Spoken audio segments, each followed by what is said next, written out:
기도의 사람 네 번째 시간으로 느헤미야의 기도에 대해서 함께 살펴보겠습니다.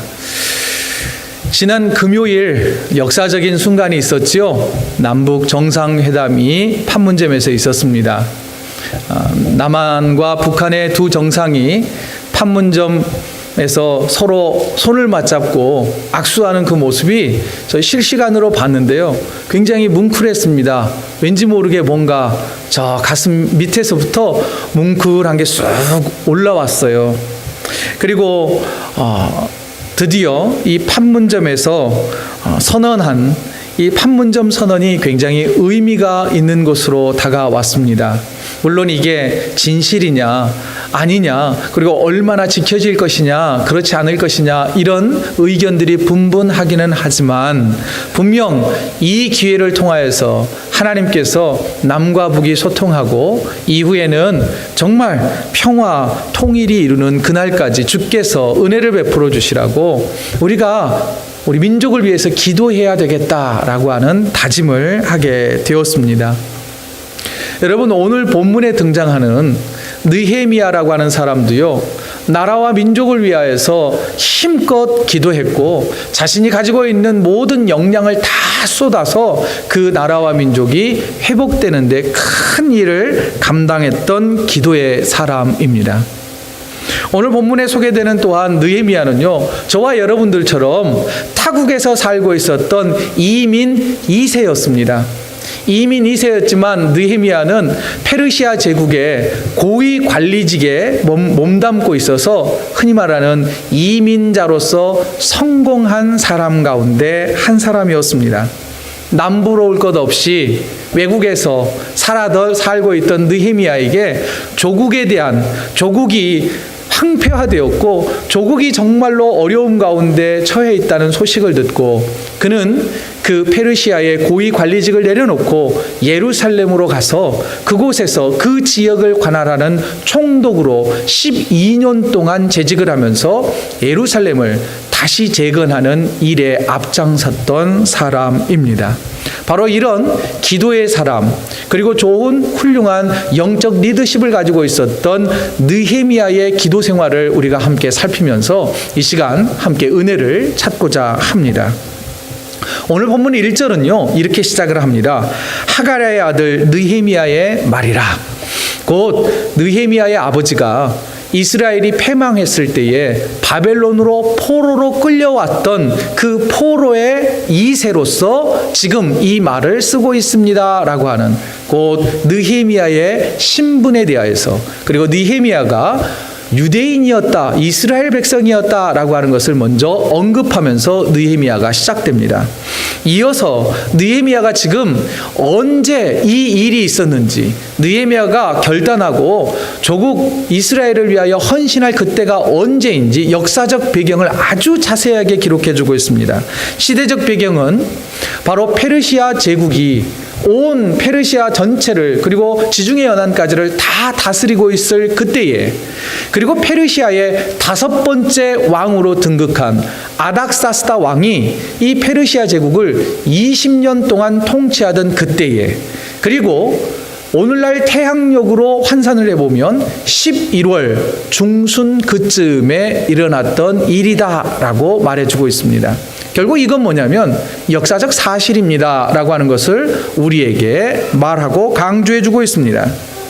그리고 또한 11절, 오늘 본문이 기록되어 있는 1장 11절에 보면 그가 페르시아에서 어떤 관리로 일을 했는지를 소개해주고 있습니다.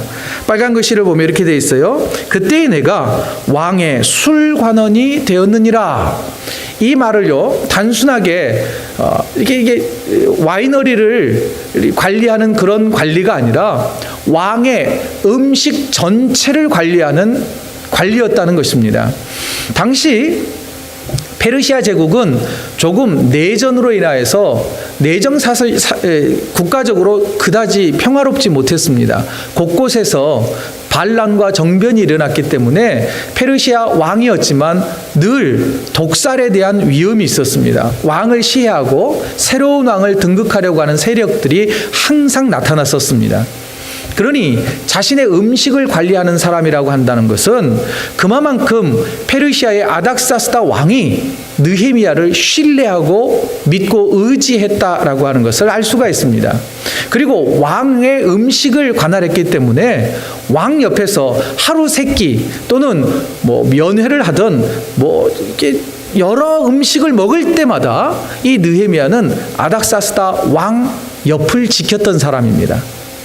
오늘날로 표현해 보자면 단순하게 음식을 관리하는 신분과 관리였다라기보다는 오늘날로 표현하자면 대통령 비서실장 정도로 이해해 보면 훨씬 더 이해하기가 편하실 것입니다. 이처럼 바벨론 포로 2세로 살고 있었지만 그는 굉장히 고위직 그리고 페르시아 제국의 왕이 신뢰하고 믿고 항상 그 곁을 지켰던 사람이었습니다. 그런데 어느 날 약 1000km가 넘는 약 1600km 정도 떨어진 고국인 이스라엘에서 그의 형제인 하나니라고 하는 사람이 느헤미야를 찾아왔습니다. 그 형제가 찾아와서 멀리 수천 킬로 떨어져 있는 고국에 대한 소식을 전해왔는데 그 소식은 이런 거였습니다. 본문 3절을 보시죠. 그들이 내게 이르되 사로잡힘을 면하고 남아있는 자들이 그 지방 거기에서 큰 환난을 당하고 능욕을 받으며 예루살렘 성은 허물어지고 성문들은 불탔습니다 라고 하는 아주 좋지 않은 슬픈 소식을 전해왔습니다. 여러분, 이 3절을 우리가 이해하기 위해서는요, 당시 느헤미야가 페르시아에 끌려와 있을 때 저 1600km 떨어진 이스라엘에 무슨 일이 있었는지를 좀 우리가 역사적인 배경을 좀 이해해야 할 필요가 있습니다. 남왕국 유다는요, 다윗이 통치하다가 나중에 물려줬던 그 남왕국 유다는 BC 586년에 바벨로니아 제국에 의해서 패망합니다. 그래서 당시 고위 관리들 그리고 좀 쓸만하고 좀 지혜 있는 사람들은 죄다 다 바벨론으로 포로로 끌려갔습니다. 그때 느헤미야의 아버지도 함께 끌려갔던 것이죠. 그런데 바벨론이 영원할 것 같았던 이 바벨론이 신흥 강대국이었던 페르시아 제국에 의해서 점령을 당합니다. 그러다 보니 자연스럽게 바벨론의 포로로 끌려왔던 이스라엘 백성들은 이제 주인이 바뀌어서 누구를 섬겨야 하는 겁니까? 페르시아 제국의 왕을 섬겨야 됐었습니다. 그런데 바벨론의 식민지 정책은 어땠느냐면 포로를 끌어가는 거였습니다. 잡아가는 거였다면 페르시아의 식민지 정책은 너무 땅덩어리가 컸기 때문에 잡혀온 포로들을 고국으로 다 돌려보내서 대신 나라에 복종하고 세금을 많이 내도록 정책을 바꾸었습니다. 그래서 페르시아의 제국의 일대 왕이었던 고레스 왕이 바벨론 지역으로 끌려왔던 모든 유대인들 가운데서 고국으로 돌아가고 싶은 사람들은 죄다 돌아가라 라고 하는 칙령을 내렸어요. 그때에 이스라엘 백성들은 3차례에 걸쳐서 고국으로 돌아옵니다. 혹시 여러분 스크린 보십니까? 보이십니까? 1차에는 성경 에스라서에 보면 1차 귀환한 사람들이 있었습니다. 첫 번째 돌아온 사람들은 무너졌던 예루살렘 성을 재건하면서 우리가 신앙 안에서 다시 이 나라를 세워보자 라고 노력을 합니다. 그리고 2차로 돌아온 사람들 가운데 에스라 선지자가 있었는데 성전은 세웠지만 여전히 신앙이 회복되지 않은 사람들에게 종교 개혁을 단행하면서 우리가 무뎌진 신앙을 좀 회복해 봅시다 라고 하면서 신앙을 독려하기 시작을 합니다. 그러지만 이제 신앙이 세워졌고 성전은 세워졌지만 아직 나라로서의 면모는 갖추지 못했습니다. 여전히 이 팔레스틴 지역, 이스라엘 지역에는 여러 소수민족들이 살고 있었는데 이 이스라엘을 자주 약탈하는 일들이 벌어졌었습니다. 그래서 많은 사람들이 저 페르시아 제국의 아닥사스다 왕에게 이 성벽을 재건해서 우리 스스로 자위권을 행사할 수 있어서 한 나라로 거듭나게 해주십시오 라고 요청을 해 성벽 재건 공사를 시작을 합니다. 그런데 이제 이스라엘 백성들이 힘을 다시 회복하면 주변에 있던 나라들은 손해볼 것이 눈에 보였어요. 그래서 옆에 있던 나라들이 이간질을 하기 시작합니다. 페르시아 제국의 왕이시여, 만일 이스라엘이 성벽을 다 짓고 나서 한 나라의 모습이 되면 틀림없이 반란을 일으키거나 왕을 거부해서 자주 독립을 외칠 겁니다. 그러니 그 성벽 쌓는 것을 중단시키는 것이 옳은 일인 줄 압니다 라고 상소를 올려요. 그러자 페르시아 왕이 생각해 보니까 그럴듯하거든요. 그래서 성벽 공사를 중단을 시킵니다. 페르시아 왕명에 의해서 성벽 재건 공사가 거의 완성 단계에서 중단이 되고, 그 이 틈을 타서 주변에 있던 나라들이 예루살렘을 공격해서 그나마 거의 다 BC 586년에 무너졌던 성벽을 다시 세웠는데, 이것을 다시 죄다 다 무너뜨려 버린 거예요. 예루살렘 성은 출입구가 여러 개가 있었는데 그 출입구마다 모두 다 불타 없어지고 기초성마저 모두 다 무너뜨려졌다라고 하는 소식이 들려진 겁니다. 자신은 이민 2세로서 페르시아 제국에서 그래도 편안하게 살아가고 있는데 항상 걱정인 게 뭐였느냐면, 나는 이렇게 편하게 사는데 조국 동포들은 저렇게 어렵다라고 하는 마음의 짐을 가지고 살고 있었어요. 그런데 들려진 소식이 더 형편없이 더 나빠졌다고 하는 소식을 듣게 됩니다. 그 소식을 듣고 난 느헤미야가 금식하며 기도하기 시작을 합니다. 오늘 본문 4절을 보시죠. 내가 이 말을 듣고 앉아서 울고 수일 동안 슬퍼하며 하늘의 하나님 앞에 금식하며 기도하여. 여러분, 그저 하루 이틀 금식한 게 아니에요. 수일 동안 금식하여 조국을 위하여서 기도하기 시작했습니다. 이러한 느헤미야의 기도하는 모습을 통하여서 제 자신을 한번 되돌아보았습니다. 너는 과연 이민자로 여기에 살고 있지만 너의 조국 대한민국을 위해서 얼마나 기도하고 있느냐. 또한 여전히 굶주려 죽어가는 백성들이 수십만이 되는 저 북녘 땅을 향하여서 얼마만큼 눈물 뿌리며 기도하고 있느냐라고 하는 반성이 되었습니다. 그러면서 우리가 이번 특별히 남북 정상회담을 통하여서 이 땅에 진정한 평화가 있기를, 북핵의 문제가 북이 완전히 핵을 다 동결하고 모든 문제들이 다 해결될 수 있도록 우리가 나라와 민족을 위하여서 느헤미야처럼 울부짖으며 금식하며 기도해야 되겠다라고 하는 결단이 우리 모두에게 있어야 되겠다고 하는 그런 감동이 있었습니다. 사랑하는 성도 여러분, 우리가 깨어서 나라와 민족을 위하여, 더 나아가 굶주려가는 죽어가는 저 북녘 땅의 어린 생명들을 위하여 기도하기를 원합니다. 여러분, 북녘 땅의 어린 생명들이 얼마나 비참한 내용인지는 다음 주에 오시는 수잔 리치 대표가 많은 슬라이드를 통하여 여러분들에게 직접 설명해 드릴 것입니다. 자, 여기에서 그러면 우리가 나라와 민족을 위하여 기도할 때 하나 전제되어야 할 조건이 있습니다. 여러분, 우리 민족이 다시 회복되는 모든 일에는 두 정상이 손을 맞잡고 두 사람의 힘으로 가능할까요? 그렇지 않습니다. 여러분, 모든 인류의 역사와 우리 조국 대한민국의 미래는 누구 손에 달려 있느냐면 전능하신 아버지 하나님 손에 달려 있음을 우리는 고백하며 기도해야 될 줄로 믿습니다. 이 사실을 일찍 깨달았던 느헤미야는요, 오늘 본문 5절에서 이렇게 기도합니다. 이르되 하늘의 하나님 여호와 크고 두려우신 하나님이여, 주를 사랑하고 주의 계명을 지키는 자에게 언약을 지키시며 긍휼을 베푸시는 주여, 간구하오니 내 기도를 들어주십시오라고 기도합니다. 여러분, 느헤미야는 기도할 때 하늘에 계신 아버지라고 기도합니다. 여러분, 하늘에 계신 아버지라고 우리가 주기도문 묵상할 때 한번 우리가 다 듣지 않았습니까? 하늘이라고 하는 개념은 초월의 영역입니다. 바로 전능하신 하나님의 영역이라는 거예요.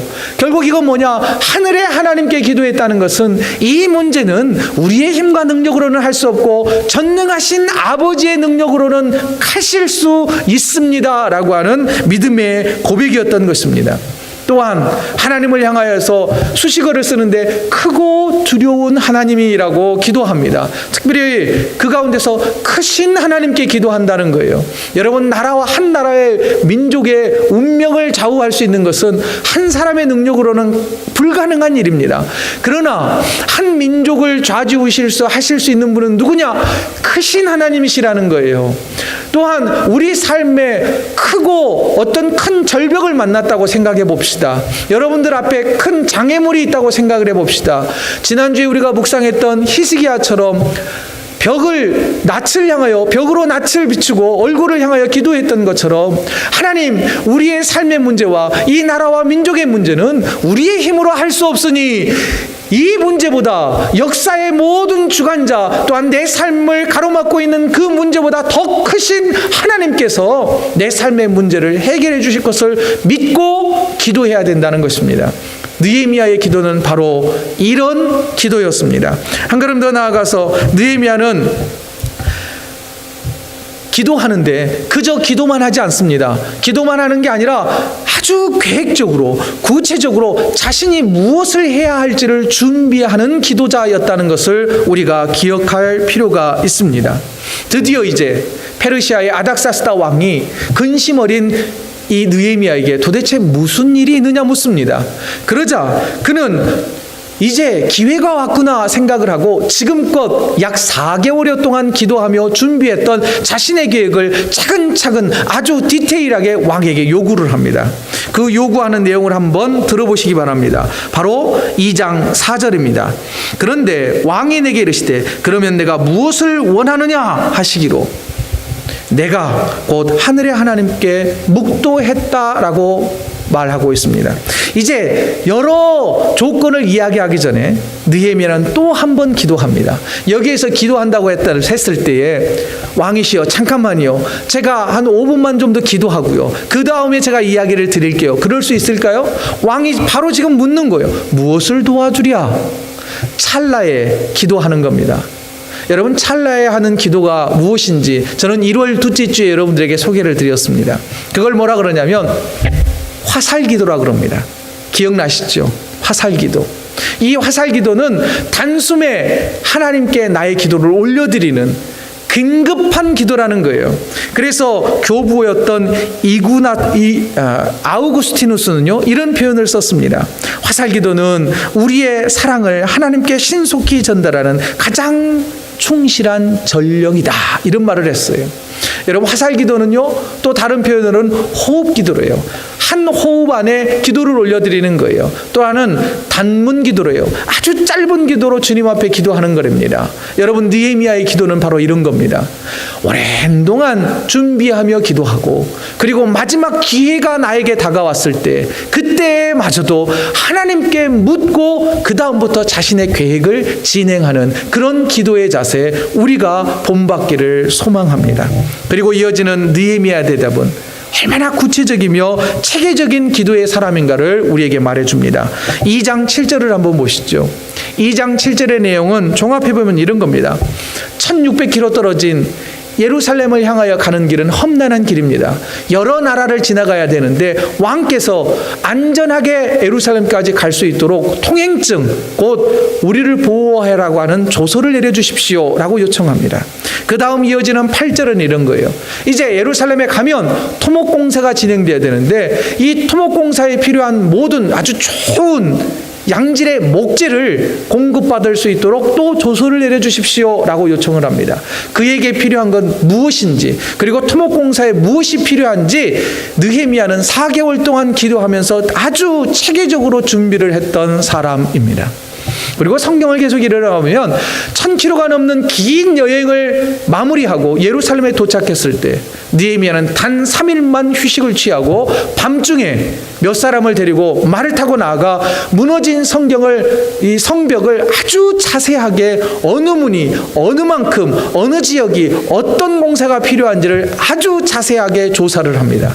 그리고 나서 12지파의 사람들을 모두 다 모은 다음에 아주 체계적으로 공사의 분담을 줍니다. 그리고 나서 1차, 2차 포로 귀환했던 그 사람들이 세우지 못했던 그 성벽을, 지난 그 시간의 역사가 100여 년의 역사였습니다.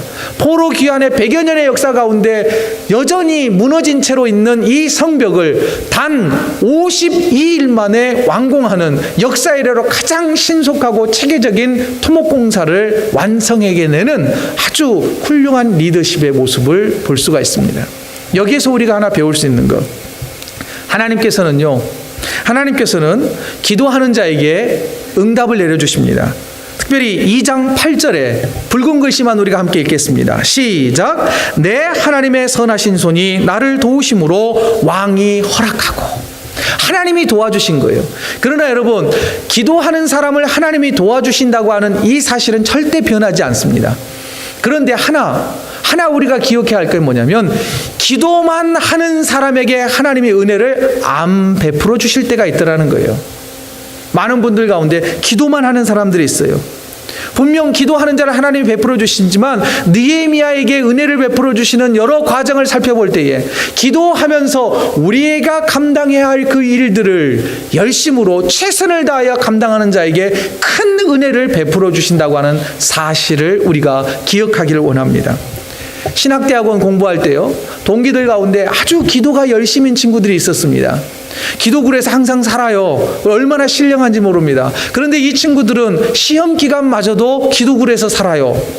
그러면서 그들이 알고 있는 성경 말씀을 이렇게 해석을 합니다. 요한복음 14장 26절, 성경이 그가 너희에게 모든 것을 가르치시고 내가 너희에게 말한 모든 것을 생각나게 하시리라. 기도하면 하나님께서 생각나게 하셔서 점수가 잘 나오도록 글을 다 쓸 것으로 기대하며 기도합니다. 그러나 공평하신 하나님께서는 그들에게 좋은 점수를 허락해 주시지 않으셨다는 것.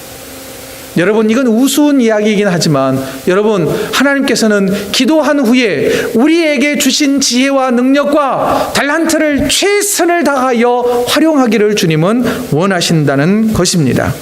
끝으로 느헤미야는요, 하나님께서 주신 기회를 붙잡았던 사람입니다. 이제 왕이 느헤미야 2장 2절을 보면 그의 얼굴에 수심이 가득한 것을 보고 질문을 던지면서 그에게 어떤 것을 도와주랴라고 요청을 하죠. 무엇이든지 말하라, 내가 도와주겠다. 그런데 여러분, 드디어 기회가 왔어요. 그런데 이 기회가 사실 느헤미야에게서는 위기가 될 수 있는 기회였던 것입니다. 왜 위기가 될 수 있느냐면, 느헤미야가 왕에게 요청하는 것을 보십시오. 뭡니까? 내가 지금 예루살렘으로 돌아가서 예루살렘 성벽을 다시 세울 수 있도록 허락해 주십시오.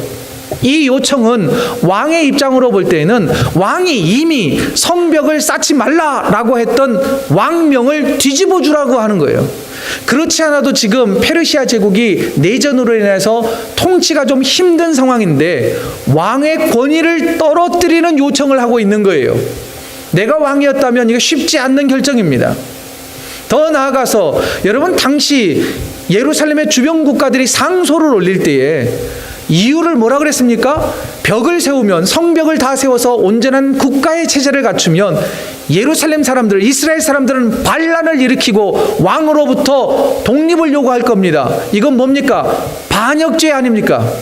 그런데 그 반역죄를 무너뜨렸던데, 그것을 하지 못하도록 명령을 내렸는데, 지금 왕의 측근이 가서 그 반역에 동조하는 일을 할 수 있도록 해달라고 요청을 하고 있는 거죠.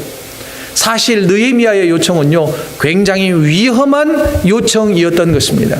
느헤미야에게 찾아온 기회는요, 위기를 감수해야만 하는 기회였던 것입니다. 또 하나 느헤미야에게 개인적으로 볼 때는요, 페르시아 제국의 고위 관리직입니다. 가지 않아도 돼요. 그저 눈 감으면 편하게 살 수 있어요. 그럼에도 불구하고 그는 그 고위 관리직의 편안한 삶을 내려놓고 척박하고 황폐한 예루살렘을 향하여 갑니다. 그리고 그곳에서 12년 동안 총독의 직무를 감당하게 됩니다. 그리고 잠시 동안 다시 페르시아로 돌아왔다 다시 예루살렘에 돌아가서 그의 생을 마감하게 됩니다. 여러분, 하나님께서 주신 기회가요, 때로는 힘들 수 있습니다. 어려울 수 있습니다. 결정하기가 쉽지 않을 수 있습니다. 그러나 하나님이 주신 기회라고 확신이 든다면 포기하지 마십시오. 돌아서지 마십시오. 주께서 여러분들에게 길을 열어 주실 것을 믿으시고 확신하십시오. 더 나아가 여러분, 주님께서 우리에게 때때로 섬김의 기회, 봉사의 기회, 사랑의 기회, 누군가를 도울 수 있는 기회를 주실 때가 있습니다. 여러분, 그 기회가요, 모두 다 나에게 이익이 되지 않는 기회일 수도 있습니다. 그러나 주님께서는 섬기는 기회가 우리에게 주어지거든 감당하라라고 주님은 요청하고 있습니다.